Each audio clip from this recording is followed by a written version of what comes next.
Children brought their 80-year-old mother to a nursing home. But the moment she stepped inside, the unbelievable happened. Eleanor sat on the edge of her small bed, staring at the worn linoleum floor of her tiny room. Her stomach grumbled, a quiet protest against the hour-long wait she'd endured. She clutched her hands in her lap, the cool air of the house prickling her skin through her thin cardigan. She wanted so badly to go to the kitchen.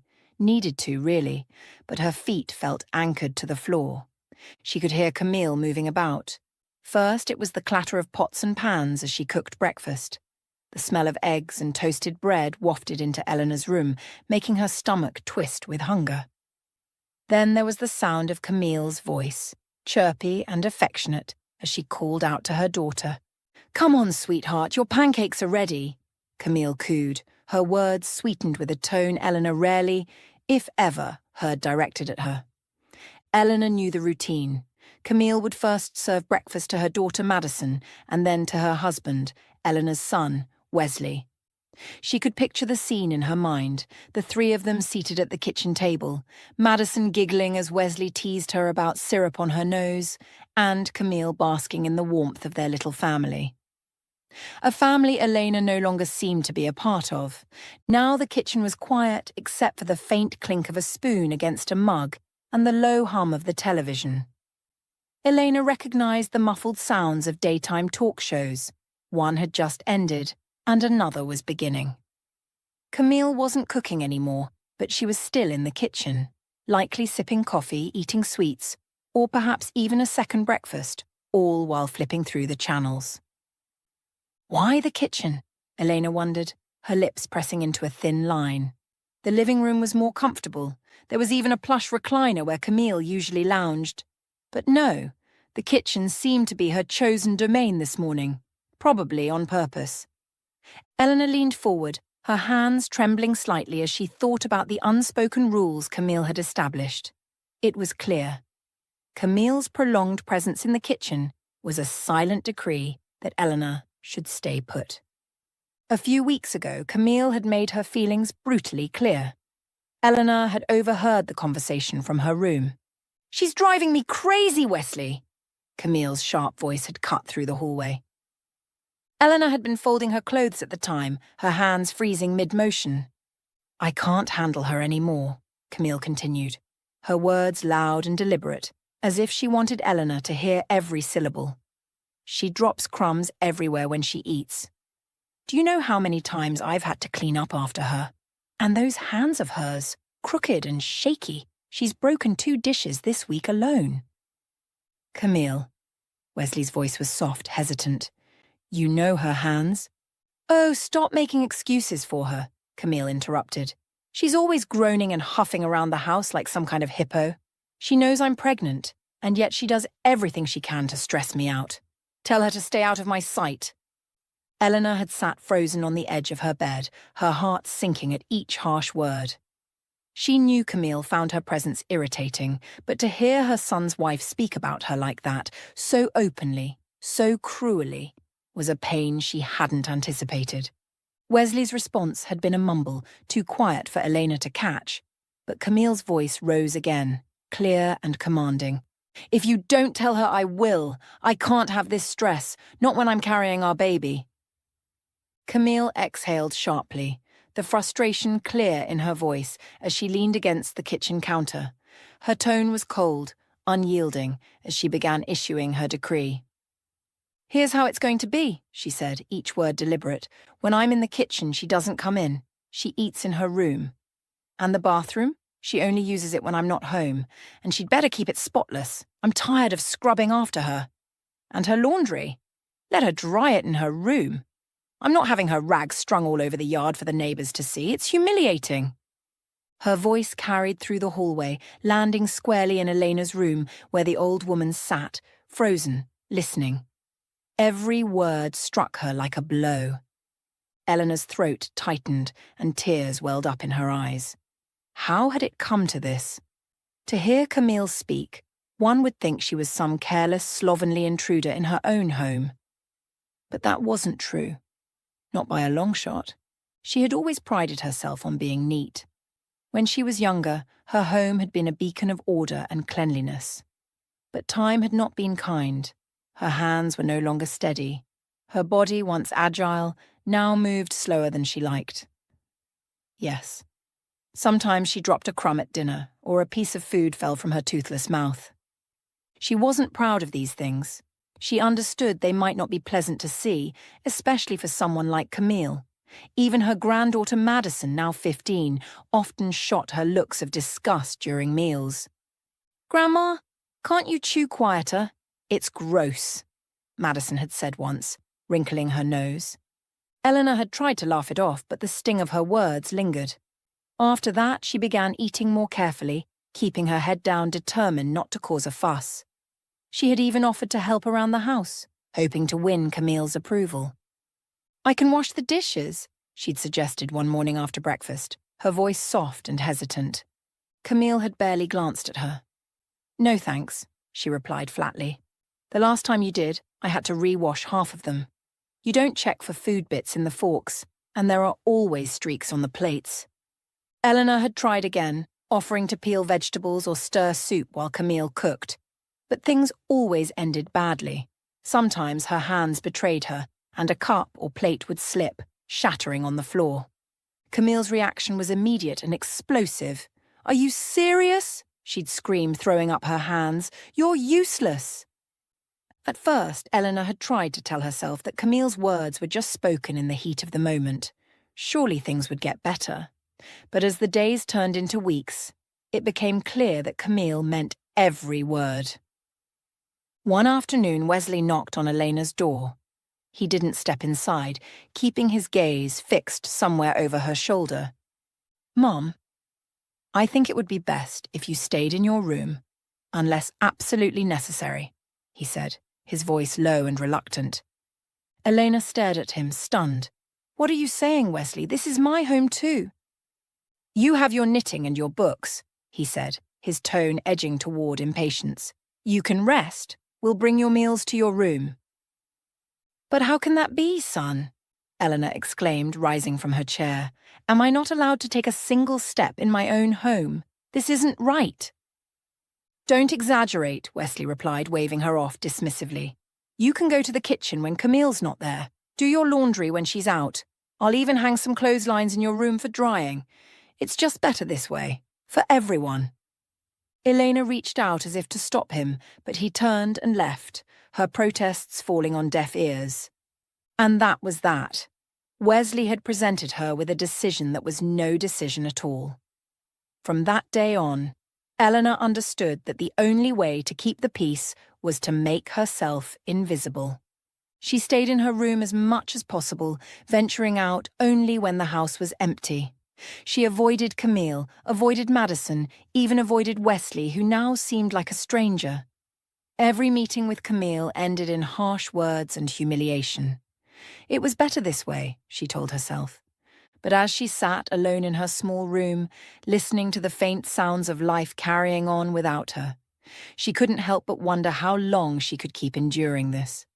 Now, sitting on the worn wooden bench just outside her room, Eleanor waited patiently for Camille to leave the kitchen. She clutched her hands together, trying to steady their trembling. She needed to eat. Her medicine, so essential to keeping her frail body functioning, could only be taken after a meal, and it had been hours since her last bite. Eleanor tried to wait a little longer, but her trembling worsened, and her stomach growled audibly. Finally, summoning her courage, she opened the door and shuffled toward the kitchen. When she entered, Camille's head snapped up. She was lounging at the kitchen table, one leg crossed over the other, cradling her coffee mug. Her perfectly manicured fingers lightly tapped the table, and her eyes narrowed as soon as she saw Eleanor. "You just had to show up," Camille sneered, her voice dripping with disdain. "Couldn't wait, could you? We told you to stay in your room when I'm here." Eleanor felt the sting of those words, but forced herself to reply calmly. "Camille, I'm very hungry, and it's time for my medicine," she said softly, her voice almost pleading. "Medicine?" Camille let out a bitter laugh.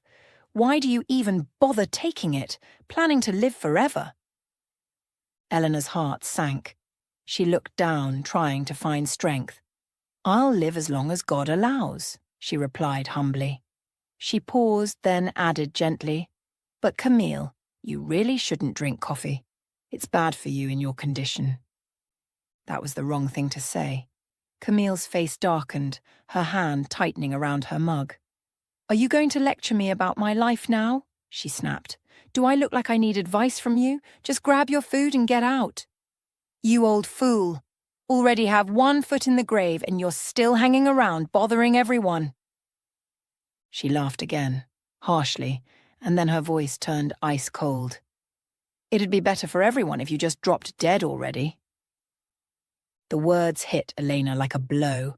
Her hands began to tremble uncontrollably, and tears welled up in her eyes. She turned away from Camille's scornful glare and reached for a mug to brew herself some tea. But as she lifted it, her shaking hands betrayed her. The mug slipped from her grasp and crashed to the floor, shattering into jagged pieces. Camille let out a furious shriek. "Are you serious?" She sprang up, her chair scraping loudly against the tile. "You can't even hold a cup without making a mess." Before Elena could stammer an apology, Camille grabbed her by her frail shoulders, her nails digging into the thin fabric of Eleanor's cardigan. With surprising force, Camille pushed her back toward the small room. "Get out of my sight!" she snarled. Eleanor stumbled back onto the sagging couch in her room, her tears finally spilling over. A moment later, the door slammed open again. Camille stormed in, her face twisted with fury. In her hands, she carried a plate and a mug. She slammed them down on the small table beside Elena, with a loud clatter. "Here! Eat this!" Camille spat before storming out and slamming the door behind her. Elena hesitated, her eyes darting to the plate. On it were a few pieces of stale bread, carelessly thrown together, some leftover cold oatmeal, and half of a limp wilted celery stalk. The mug contained only tap water, cloudy and unappealing. Elena sat in silence, choking back tears. Her hands shook as she picked up a piece of bread. Her hunger won out over her pride, and she began to chew, the dry bread catching in her throat. As she ate, the humiliation burned in her chest. She thought about the life she had once lived, the home she had once kept so meticulously, the warmth that had once filled her days. How had it all come to this? Tears rolled down her cheeks as she swallowed the last bite of bread.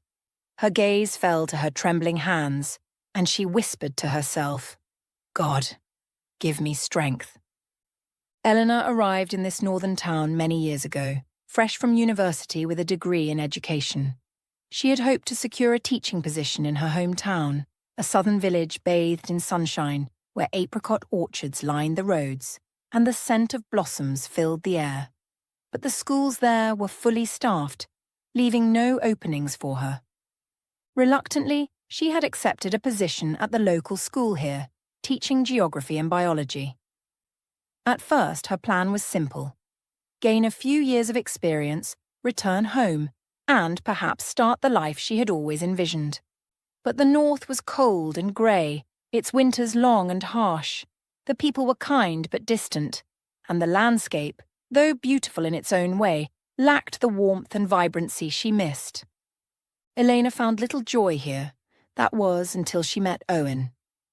Owen was the kind of man who drew attention wherever he went. Tall, broad-shouldered, with a confident gait and a roguish smile, he was admired by many. The local girls flirted shamelessly, and even married women stole glances in his direction.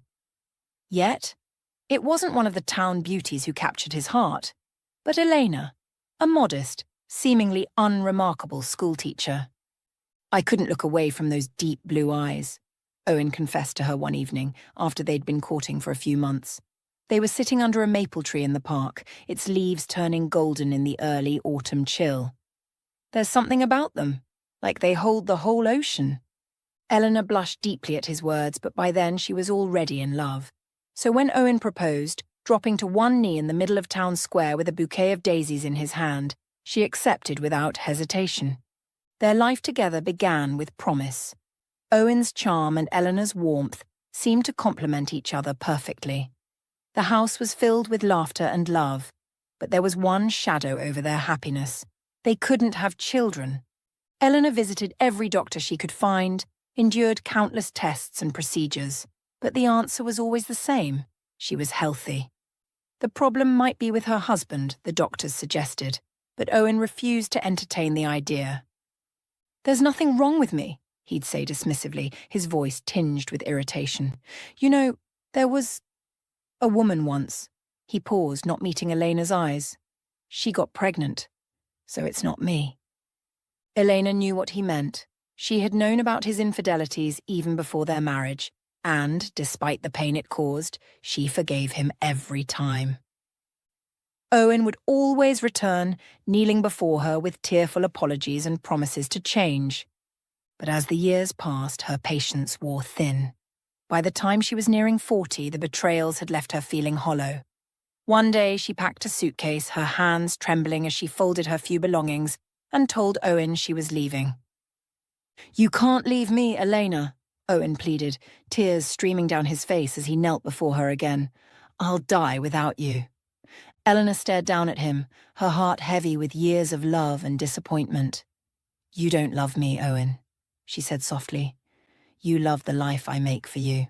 A clean house, hot meals, and respect in this town because you're married to the schoolteacher. But I can't do this anymore."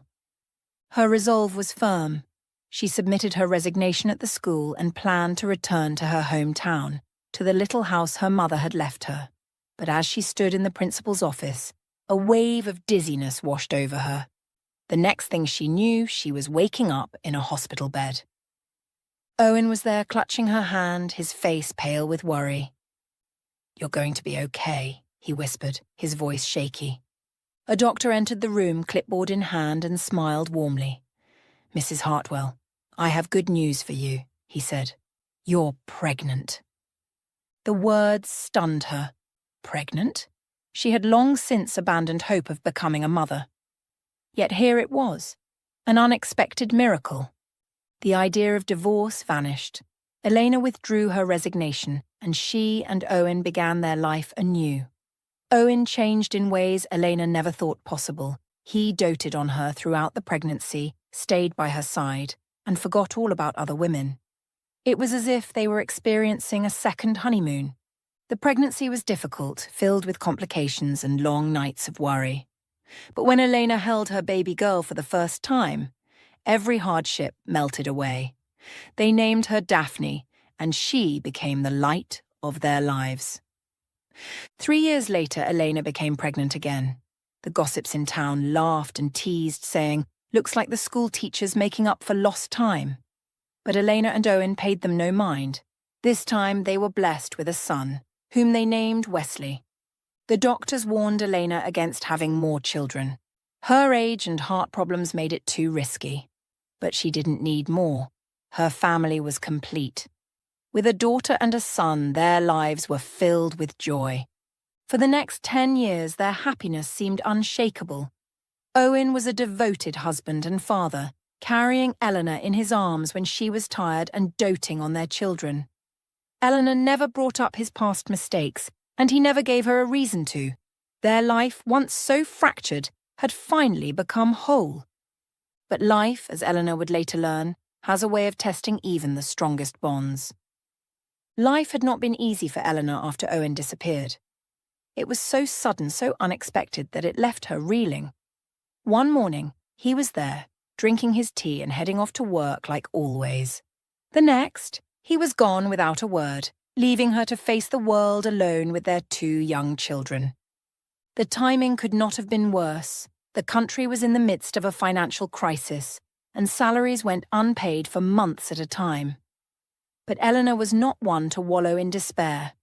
She mustered all her strength and made herself a promise. No matter how hard things got, she would raise her children to be good, decent people. Eleanor worked tirelessly to keep that promise. During the day, she taught geography and biology at the school, and in the evenings, she worked the small plot of land behind their home. The barn was full of livestock, chickens, pigs, and a cow, and nearly a hectare of potatoes stretched out in neat rows.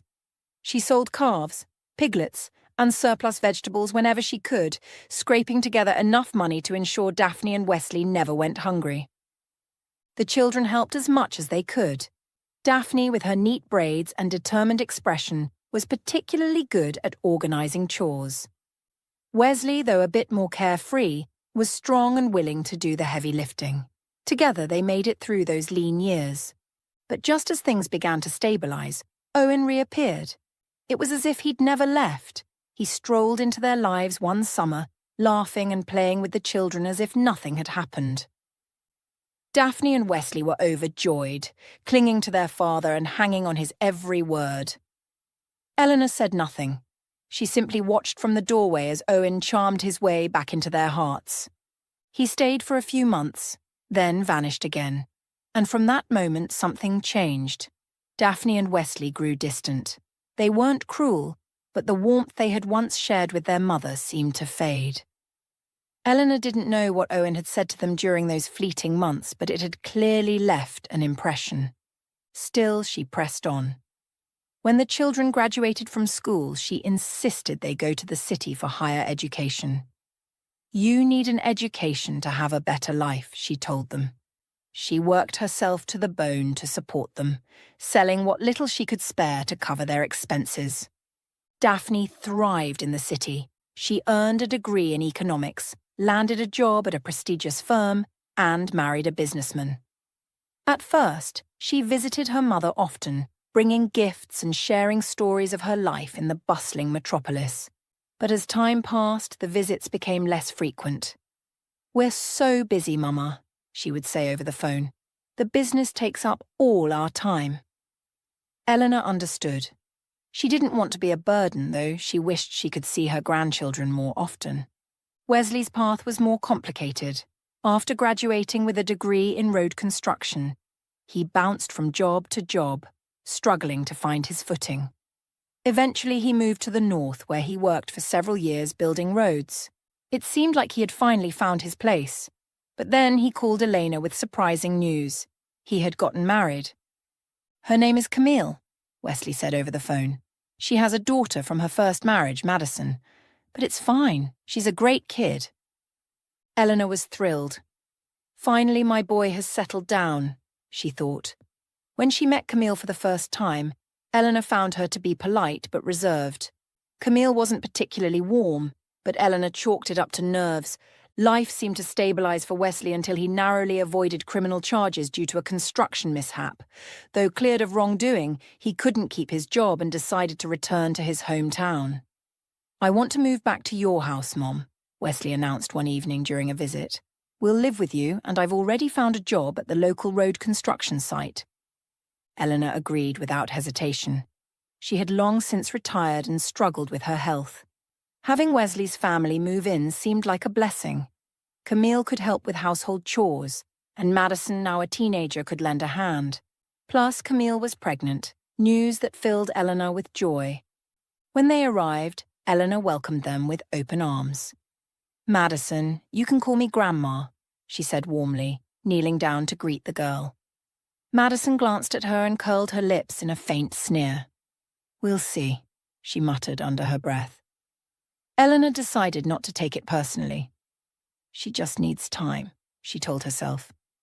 Elena even started calling Camille daughter, hoping to build a bond. But Camille never reciprocated, always addressing her as Elena. That was fine, Elena thought. It would take time for them to adjust to living together. What Elena didn't realize was that this was only the beginning of a new and unexpected chapter, one far more challenging than she had ever anticipated. Here's the polished and expanded version of the story with added emotional depth and dialogue.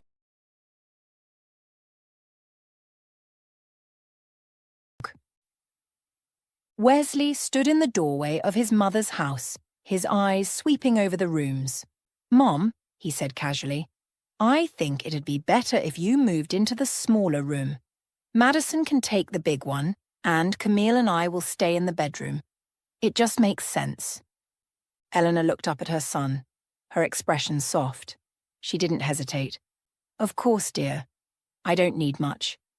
The small room will be just fine," she said. her voice warm with love. After all, what did space matter to her?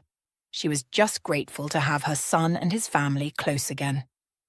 She moved into the smaller room that same day, setting up her few belongings with care. The room was tiny, but she didn't mind. Her heart was full of hope that they would live together harmoniously, as a family should. Weeks later, Wesley came home from work with a stack of papers and a notary in tow. Eleanor recognized Adeline immediately, a former student of hers. "Miss Eleanor," Adeline greeted warmly, her smile as polite and pleasant as ever. "It's so good to see you." Wesley laid the documents on the table. "Mum, I need you to sign these," he said. "It's just to make things easier. I'll handle all the utility payments from now on, so you won't have to worry about them." Eleanor trusted her son completely and didn't even glance at the papers. Why would she doubt him? And with Adeline there, someone she had once taught, there was no reason for suspicion. With a steady hand, she signed every page Wesley handed her. "Thank you, Mom," Wesley said with a smile as he gathered the papers. Adeline packed up her things, gave Eleanor a friendly wave, and left with Wesley.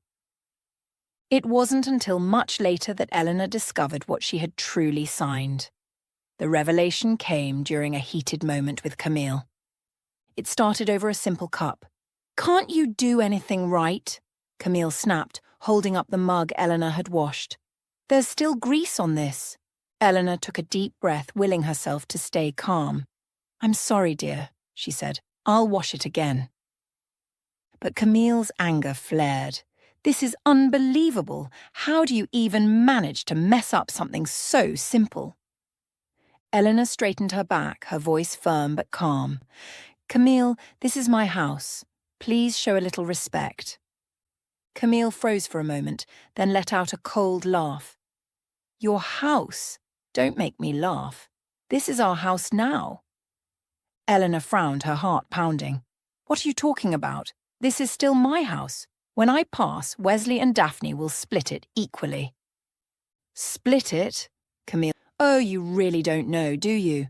You signed the house over to Wesley. It's legally his now. Did you think the notary came here for fun?" The words hit Eleanor like a thunderbolt. Her vision blurred as the realization sank in. She had been tricked by her own son. That night, Elena sat alone in her small room, her hands trembling. Tears streamed down her face, but she wiped them away quickly when Wesley returned home. She called him into her room, her voice quiet but firm. "Wesley, I need to ask you something," she began. "Did you make me sign over the house to you?" Wesley sighed, rubbing the back of his neck. "Mom, what's the big deal? I just sorted everything out so there wouldn't be any issues later. It's better for everyone this way. Camille and I have a home of our own now and nobody's kicking you out." "But you deceived me," Eleanor exclaimed, her voice breaking. "Deceived you? Don't be so dramatic," Wesley replied irritably. "Think about it. What would happen if you passed and the house wasn't officially transferred? There'd be inheritance proceedings, fees, arguments with Daphne. And what does she need this house for? She's got a mansion in the city. Meanwhile, I didn't have a place of my own. It's only fair." Eleanor's hands trembled as she whispered, "But Wesley, I'm still alive." "Then live," he snapped. "Nobody's stopping you."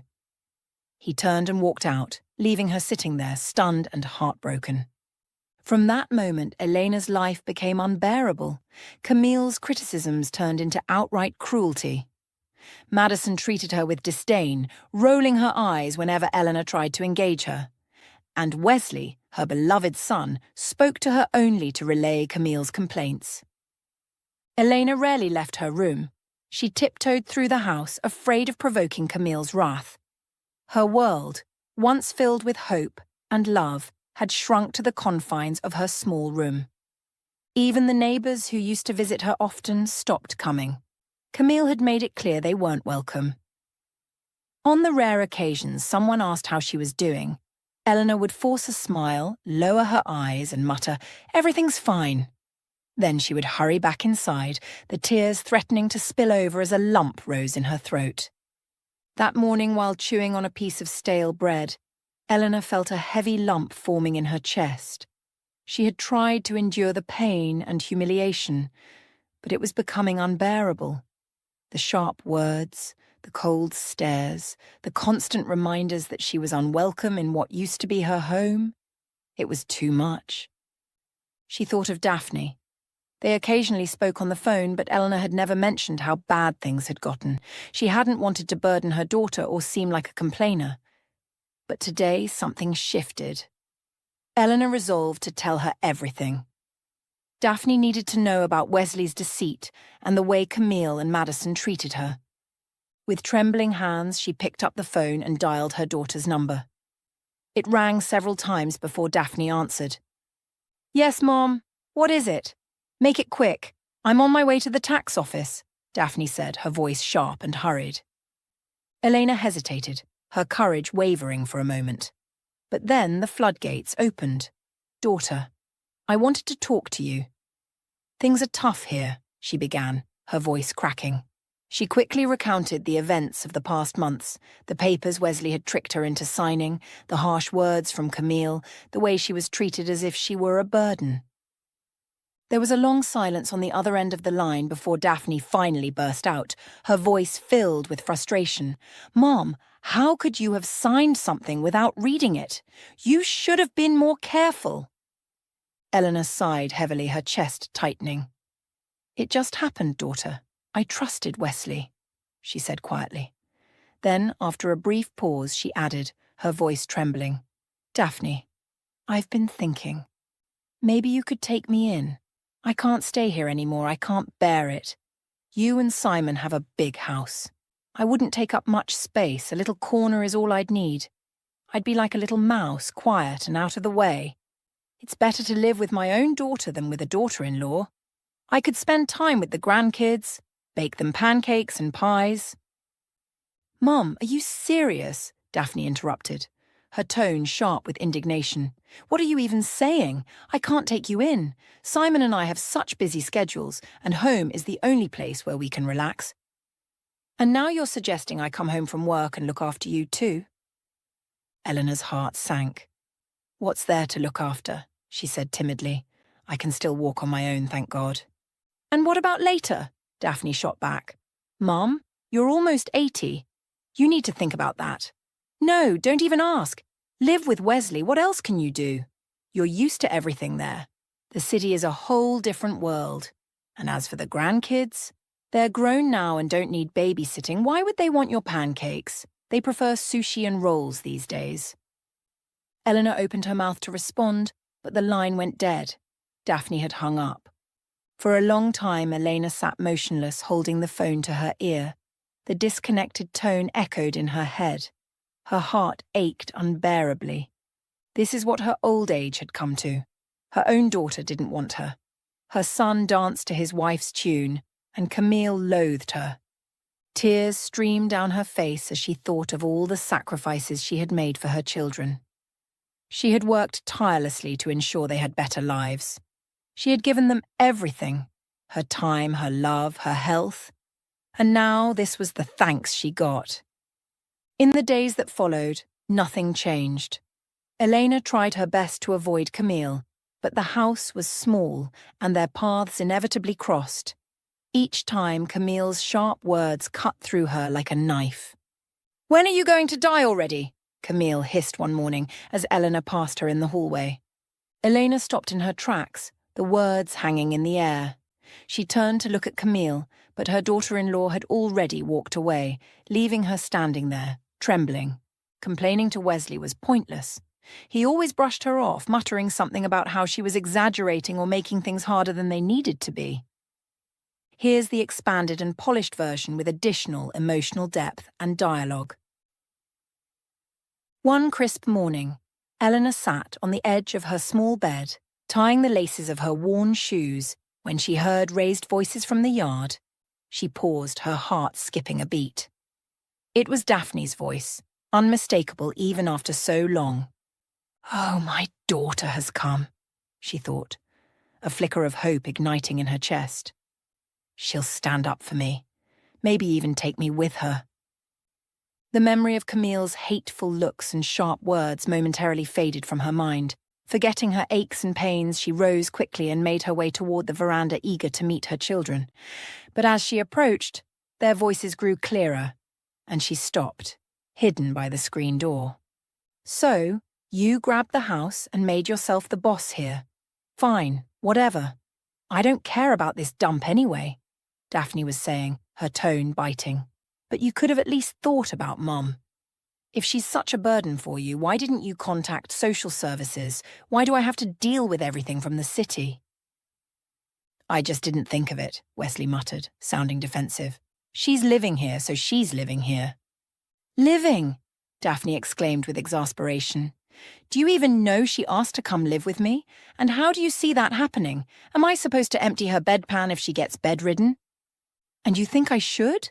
Wesley shot back, his voice rising. "Or Camille? No way." "Then what are you waiting for? You should have taken her to the care home ages ago. But no, I always have to handle these things," Daphne retorted angrily. "Do you know how much this has cost me? Whatever, we need to get her ready. They said she has to be there by lunchtime. They'll handle the paperwork after that. Go tell her." "Let's go together," Wesley suggested hesitantly, his voice quieter now. They stood in awkward silence, neither willing to go inside.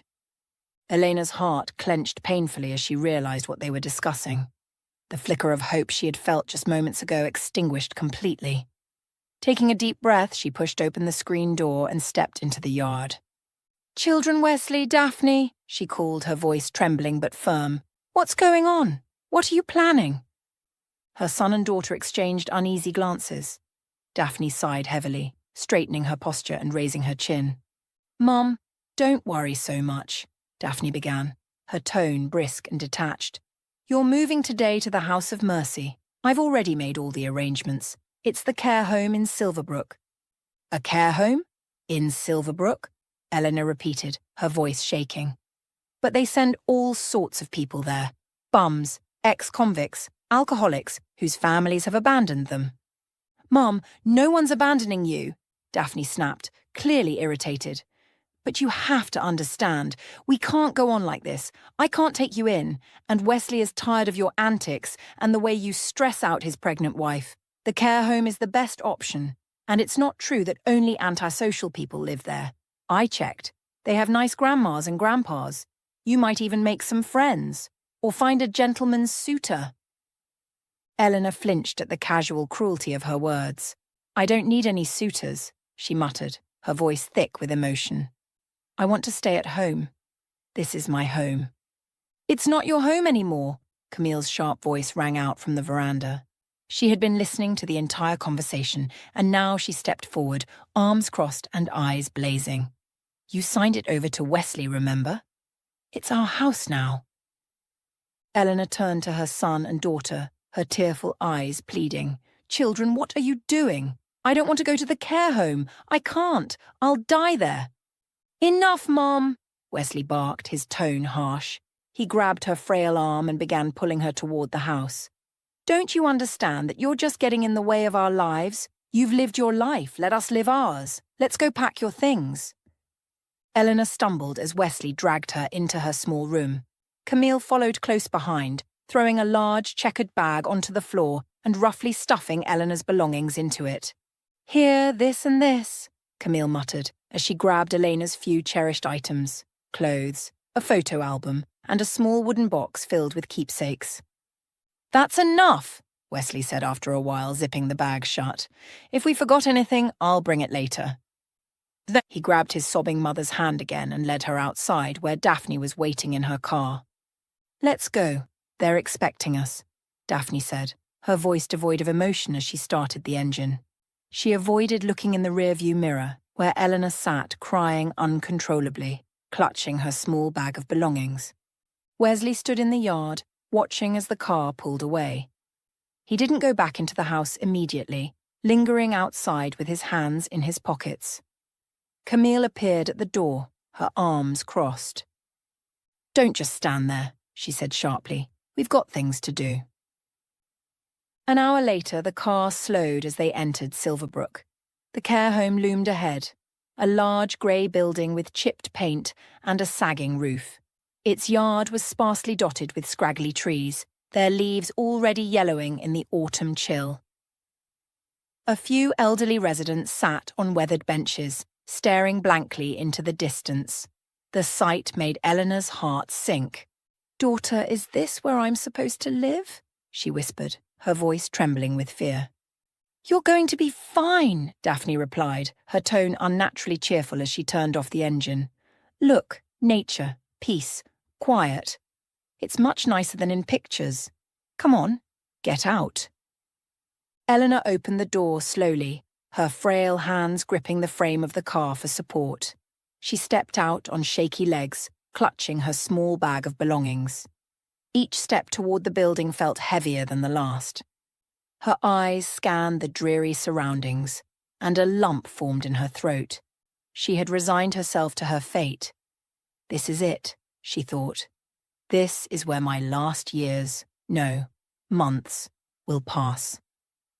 Just as she reached the vestibule, a loud rumble of an engine broke through the stillness. A pickup truck pulled into the driveway, its tires crunching on the gravel. A man jumped out, his urgency evident as he dashed toward the entrance. "Mrs. Hartwell, don't go in there," he shouted, his voice booming across the yard. Eleanor turned, startled by the commotion. She squinted her nearsighted eyes, trying to make out who the man was. He was short and stocky, about Wesley's age, with reddish hair and pale eyebrows. There was something familiar about him, though she couldn't quite place him. "Grant Ellington!" she gasped suddenly, recognition dawning. Her lips quivered as she stared at the man approaching her. "Is it really you?" "Yes, Mrs. Hartwell. It's me." Grant grinned broadly, his face lighting up as he reached her. "I've been chasing after you the whole way. I barely caught up." "But why?" Eleanor asked, her voice tinged with confusion and disbelief. She clutched her bag tighter, unsure of what to expect. "Because you're not going to live here," Grant declared firmly, his tone leaving no room for doubt. He stepped closer, his expression softening as he looked into her tear-filled eyes. "If your children are abandoning you, then I'm offering you my help. Come live with me." "With you?" Eleanor blinked rapidly, her vision blurring as fresh tears streamed down her face. "Grant." She remembered him vividly. Back in the day, he had been her most troublesome student, the kind of boy who gave teachers grey hairs before their time. Fights, skipped homework, angry outbursts. Grant Ellington had been the kind of student who filled other teachers with dread. But not Eleanor. She had been his homeroom teacher, and she knew there was more to his behaviour than met the eye. The chaos of the financial crisis had left deep scars on many families, and Grant's was no exception. His parents, overwhelmed by job losses and mounting despair, had turned to alcohol. Eleanor had visited their home more times than she could count. She had scolded them, pleaded with them, even begged them to take better care of their son. But it was hopeless. The little money they earned from odd jobs disappeared into bottles of cheap liquor. Grant often came to school in clothes that were too small or full of holes, his face unwashed, his hair unkempt. He was hungry more often than not, and his anger seemed to grow with every passing day. Eleanor had reached out to every authority she could think of: the Education Department, Child Services, the Juvenile Affairs Office. But those were chaotic times, and resources were stretched thin. No one had the time or will to intervene in families like Grant's. Left with no other options, Elena took matters into her own hands. She gave him hand-me-down clothes from Wesley, though her son and even Daphne disapproved. "Why do you care so much about the son of drunks?" Daphne had asked more than once, shaking her head. But Eleanor didn't listen.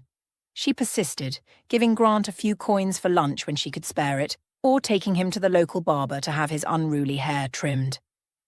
At first, Grant resisted. He was embarrassed by her help and lashed out, calling her names or running away. But Eleanor didn't see a monster, as so many others did. She saw a miserable, frightened child, lashing out at a world that had been anything but kind to him. One day, after she handed him a warm jacket that had once belonged to Wesley, she said gently, Grant, everyone needs a little help sometimes. There's no shame in accepting it. You're a good boy, and I believe in you." Those words changed something in him. Slowly, he began to trust her. Geography became his favorite subject, and Elena noticed him calming down, even smiling now and then. By the 9th grade, Grant had managed to pass all his exams. No failing grades, a feat that had once seemed impossible. But just as things began to look up for him, tragedy struck. His parents poisoned themselves with bad alcohol and died within days of each other. Eleanor was heartbroken but determined not to let Grant fall through the cracks. She personally escorted him to the orphanage, holding his hand as he walked through the gates. Before leaving, she knelt down to his level and looked him straight in the eye. "Grant," she said firmly, "you are not defined by where you come from. Hold your head high. Carry yourself with dignity no matter what. I promise to visit you, and I'll always be here for you." True to her word, she visited him once a month, bringing small gifts and words of encouragement. She watched him grow into a young man, and when he left the orphanage to join the army, she was there to see him off. Slipping a few bills into his hand, she said, "You'll need this, whether you think so or not." Grant had protested, but Elena had silenced him with a look. "Just promise me you'll take care of yourself," she said. That was the last time she saw him. He wrote to her twice from the army, his letters filled with gratitude and stories of his new life. But then, the letters stopped. Elena tried to find out what had happened to him, but no one seemed to know. There were rumors that he had served in a conflict zone, but beyond that, nothing. Time passed, and life moved on. Mrs. Hartwell eventually stopped searching, though she never forgot him. And now here they were, decades later, standing face to face on the doorstep of a care home. "Don't go in there," Grant repeated, stepping closer to the entrance. "What do you mean, don't go in?" Daphne snapped, her voice laced with irritation as she dragged the heavy checkered bag of belongings toward the building. Her eyes narrowed as recognition dawned. "Grant, you again. Why don't you just leave? We can handle this without you." Grant's face remained calm, though his eyes flashed with determination. "Daphne, you go on ahead if you like," he said, his tone measured. "Mrs. Hartwell and I will figure out what to do." Daphne rolled her eyes and planted her hands on her hips. "Mum, why are you standing there listening to this rogue?" she exclaimed, her voice rising. "Can't you see he wants something from you? He probably thinks you have a huge pension or something. Well, Grant, let me set you straight. It's not much at all. Nothing to get excited about. Now leave." Grant's expression softened, though there was a quiet firmness in his voice as he replied, "Not everything is about money, Daphne. Some of us still care about doing what's right. And I can't, in good conscience, let Mrs. Hartwell end up in a care home. If you, her own children, aren't ashamed, I'll carry that shame for you. My conscience won't let me ignore this." He turned to Eleanor, his voice gentle now. "Mrs. Hartwell, come with me to my car. You'll be comfortable with us. I have a good home, a family that will treat you well, and there's a place for you there." Eleanor hesitated for a moment, her eyes darting between her furious daughter and the man who had once been her troubled student. Then, with trembling hands, she stepped toward Grant. "Mum, have you lost your mind?" Daphne shouted, her voice breaking with frustration. "Where are you going? Do you even know this man?" Eleanor turned to her daughter, her voice soft but resolute. "Daughter," she said, her words trembling with emotion. "It seems I didn't really know you or Wesley either." Daphne's face flushed with anger. She threw the bag at her mother's feet, the sound echoing in the stillness. "Well, do as you wish," she yelled, her voice shaking. "Just don't call me or complain anymore. I'm done worrying about you." Grant bent down, picked up the bag with ease, and looked at Daphne, his lips curling into a faint smirk. "We don't need that kind of worry," he said calmly. "Let's go, Mrs. Hartwell." He gently placed a hand on Eleanor's arm, guiding her toward his pickup truck. Eleanor followed, her steps unsteady but her heart unexpectedly light. As Grant opened the door for her and helped her into the passenger seat, she stole one last glance at Daphne. Daphne stood rooted to the spot, her arms crossed tightly over her chest, her expression a mixture of frustration and disbelief, but she didn't move or call out. The engine roared to life as Grant pulled out of the driveway, leaving the care home behind. The sun hung low in the sky, casting long shadows on the road ahead. Eleanor sat quietly, clutching her bag as the weight of the morning's events settled over her. She glanced at Grant, her eyes brimming with unspoken gratitude and curiosity. Finally, she broke the silence, her voice barely above a whisper. "Why did you come for me, Grant? After all these years? Why now?" Grant glanced at her briefly before turning his eyes back to the road. His expression softened, and a faint smile tugged at his lips. "I tried to come before Mrs. Hartwell," he began, his voice steady but tinged with emotion. "More times than I can count. I wanted to visit you so many times over the years, but every time I showed up, Wesley would tell me you weren't feeling well, or that you were too busy, or that it wasn't a good time." Eleanor's brows furrowed. "Wesley said that? I had no idea." Grant nodded. "I figured it out after a while. He wasn't protecting you, he was jealous. I don't think he could stand the idea of some stranger, as he probably saw me, having so much love and respect for his mother.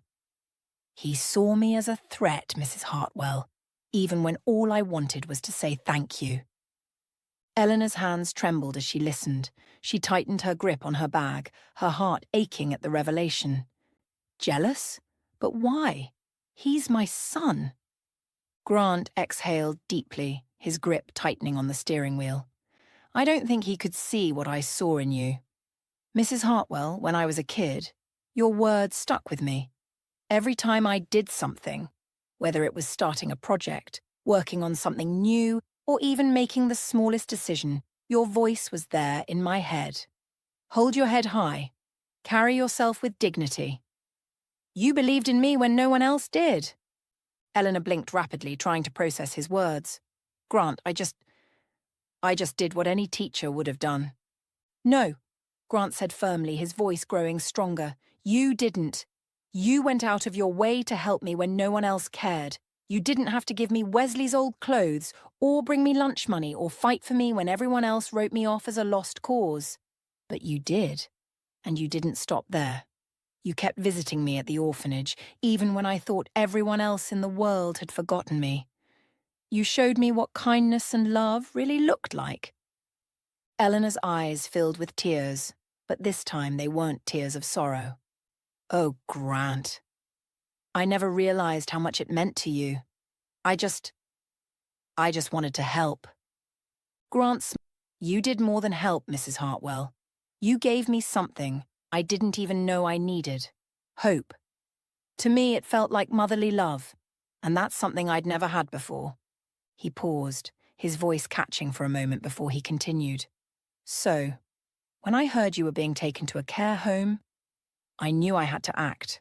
This was my last chance to repay you, to make things right. I couldn't let you end up in a place like that. Not after everything you've done for me." Eleanor wiped her tears with the edge of her sleeve, her heart swelling with a mixture of gratitude and heartbreak. "Grant, you didn't have to do this." "I did," he interrupted gently. "For you, I did. You were there for me when I needed someone the most. Now it's my turn to be there for you." The truck rumbled down the road, the care home disappearing into the distance. Elena looked out the window at the passing trees and fields, her mind swirling with memories and emotions. For the first time in what felt like an eternity, she felt seen, loved. Turning back to Grant, she reached out and placed a hand on his arm. "Thank you," she said, her voice trembling. "You don't know what this means to me." Grant glanced at her, his smile warm and reassuring. "You don't have to thank me, Mrs. Hartwell. Let's just get you home." As the truck drove on, the sun broke through the clouds, bathing the road ahead in golden light.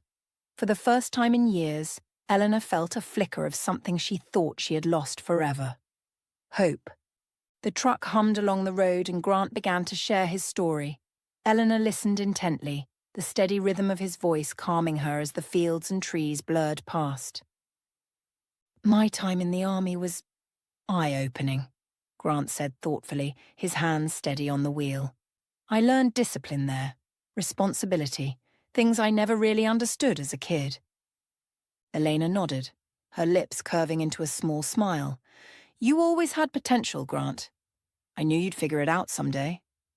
Grant chuckled, shaking his head. I wasn't so sure back then, but the army straightened me out. After my service, I met Juliet. His voice softened, and a warm smile spread across his face.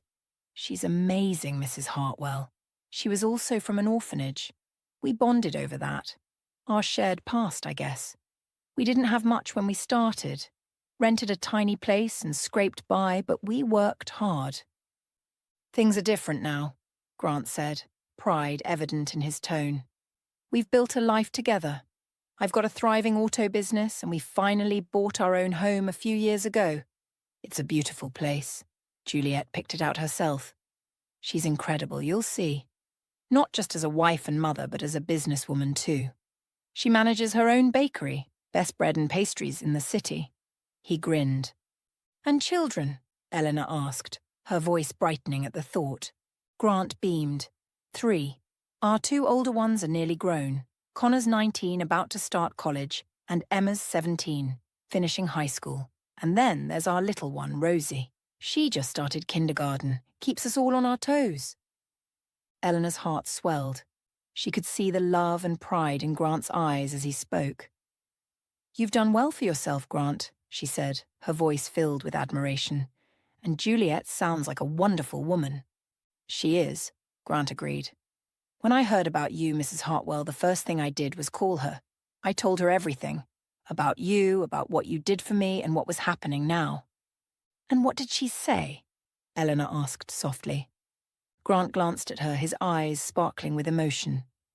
She was the first to suggest taking you in. I'd been thinking about it, but I wasn't sure. When I told Juliet, she didn't even hesitate. She said, "Bring her home." Eleanor's eyes filled with tears. Oh, Grant, Juliet must be an extraordinary woman. She is, Grant said with a smile. She told me, we'll have a mother, and our children will have a grandmother. It's going to be wonderful. He paused, his voice thick with emotion. I couldn't believe how well she understood me. It's like she knew exactly what I needed to hear. Eleanor wiped her eyes, overwhelmed by the kindness of these people she had never met. When they arrived at Grant's house, Eleanor felt like she had been transported to another world. The home was a charming 2-story house with a bright red door and large windows that let in the sunlight. The garden was neatly kept, with colourful flowers lining the walkway. It exuded warmth and love, a stark contrast to the bleak care home she had narrowly escaped. As they pulled into the driveway, the door swung open, and a woman stepped out. She was petite, with a kind smile and sparkling eyes, wiping her hands on an apron dusted with flour. Behind her, 3 faces peeked out curiously. Juliet! Grant called, climbing out of the truck. We're here! Juliet approached, her smile widening as she spotted Elena. You must be Mrs. Hartwell, she said warmly, reaching out to help her out of the truck. I've heard so much about you. Welcome to our home. Eleanor stepped down, her legs trembling slightly, not from exhaustion but from the overwhelming kindness surrounding her. Thank you, she managed, her voice thick with emotion. And these, Juliet said, turning toward the children, are Connor, Emma, and little Rosie. Connor, tall and lanky, stepped forward and gave a polite nod. Nice to meet you, Mrs. Hartwell. Emma smiled shyly but added, Dad's told us a lot about you. Rosie, the youngest, beamed up at her. Are you really going to live with us, Grandma? Eleanor's breath caught in her throat. Grandma. She hadn't been called that with such genuine affection in years. Tears welled up in her eyes as she nodded. If you'll have me. Of course, Rosie said, grabbing her hand and pulling her toward the house. Come on, we have a room all ready for you. Eleanor followed, her heart bursting with gratitude and joy. The warmth of this family, the love in their eyes, and the laughter echoing through the house felt like a dream. For the first time in years, she felt like she belonged. As she stepped through the red door, Juliet placed a reassuring hand on her shoulder. "This is your home now," she said softly. "Welcome to the family." And for Eleanor, it truly felt like she had stepped into a wonderland. Time passed, and for the first time in many years, Elena felt warmth and care surrounding her. In Grant's home, she was no longer an afterthought or a burden. She was cherished. The family made her feel alive again, and she, in turn, poured all the love she had left into them.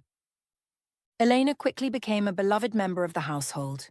She spent her mornings helping Juliet in the bakery, kneading dough or teaching little Rosie how to make pies. In the afternoons, she sat with Connor and Emma, sharing stories of her youth and offering gentle guidance as they navigated the challenges of young adulthood. Rosie adored her grandma, often tugging at her hand to show her drawings or asking her to read bedtime stories. "You make the best pancakes, Grandma," Rosie would exclaim, her face lighting up as she savoured every bite. Even Juliet and Grant found themselves leaning on her wisdom. "You've been through so much, Mrs. Hartwell," Juliet said one evening as they shared tea in the cosy kitchen.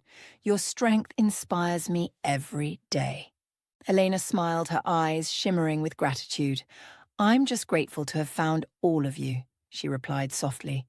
"You've given me a second chance at family."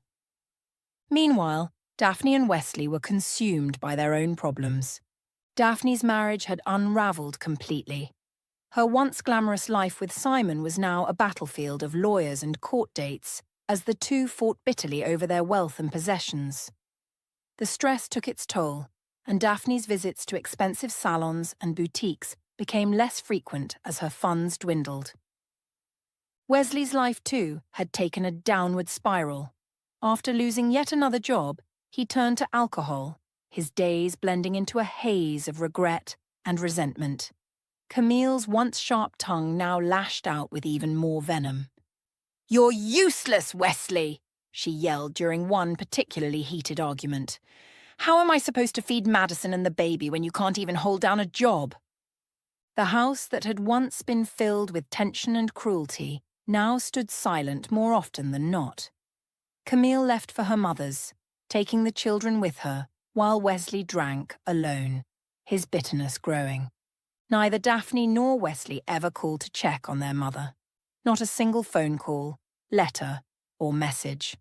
One crisp autumn evening, as the family gathered on the porch, wrapped in blankets and sipping hot cocoa, Eleanor looked around at the smiling faces of her new family.